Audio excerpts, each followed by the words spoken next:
Alright guys, sa mapagpalang araw sa inyong lahat. Nandito na naman ang ating reaction video ni Rob Trip Reacts. Anong issue ng Pilipinas na nais mong matugunan o bigyan focus ni PBBM? Bukas yan ni PBBM sa kanyang SONA.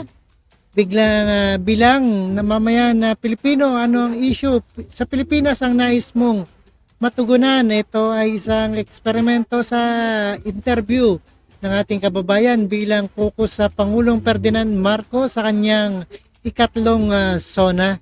And no other further ado, let's do watch guys. Alright, let's get it on. Alright, dito sa UNTV. Siyempre sa amin siguro sa pagkain. Siyempre ang mahal ng bigas, di ba sabi niya bababa, di ba? Pati dun sa West Philippines na rin, di ba? Kasi sa atin yun. Yung presyo ng bilihin din. Kasi yung mga bilihin hindi na sapat sa mismo sa sinasahod ng tao, kulang pa. Yung sa West Philippines kasi pagmamayari talaga ng Pilipinas. Yung pangalawa, siyempre mas yung mga bilihin na ma-afford ng mga maliliit na tao. Dahil dun sa pagbabago na yung mga bilihin po, nagtaasa. Tapos yung bigas po dati, napakamura po. Ngayon po, mahal na. Yung mga, nagbogot. Kasi yun kasi yung nagkakaroon lalo na mga korupsyon sa Philippines. Tsaka sa tulad ng mga airport, yung mga ganyan, para maging tayo. Baga, di tayo nahuhuli. Parang wala pa kasi nakikita pagbabago Yung katulad ng ng China. Dapat tutukan ng gobyerno yon kasi kawawa yung mga inosenteng tao na matadamay.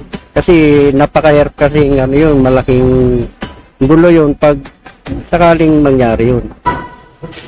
Sa ngayon, para sa akin yung sa West Philippines kasi syempre yung mga mangingisda natin, syempre parang nakakaano kapag syempre nagtatrabaho lang naman sila. So may chance din na syempre mapahamak sila sa so parang ayun yung gusto ko unang tutukan ni President. Siguro tutukan niya yung about sa West Philippines Sea kasi pwedeng siguro itong mga ekonomiya natin na mababa siya kasi sobrang malaki yung mga presyo natin pagdating sa mga produkto sa marketing. Pero pagdating kasi sa West Philippines Sea, pwedeng magkaroon ng posibilidad na war. Na dapat yun yung iniingatan natin sa lahat kasi kung sakaling dumating tayo doon sa war na yun, pwede tayo mag-ayos sa mga Israel na mas doble, triple pa yung kinabaksak ng ekonomiya nila. Maganda, matutukan lahat ng nakakalarma. Siyempre dapat matutukan din yung sa bansa natin. Yung sa West Philippines hindi ba nakakalarma yung parang inaangkin na yung atin?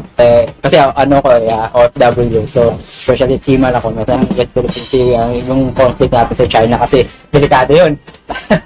Kahit anong improvement mo nito, pag binomba tayo rito, wasak lahat yun. So, yun, West Philippines sa economy natin, yun, number 2 economy natin.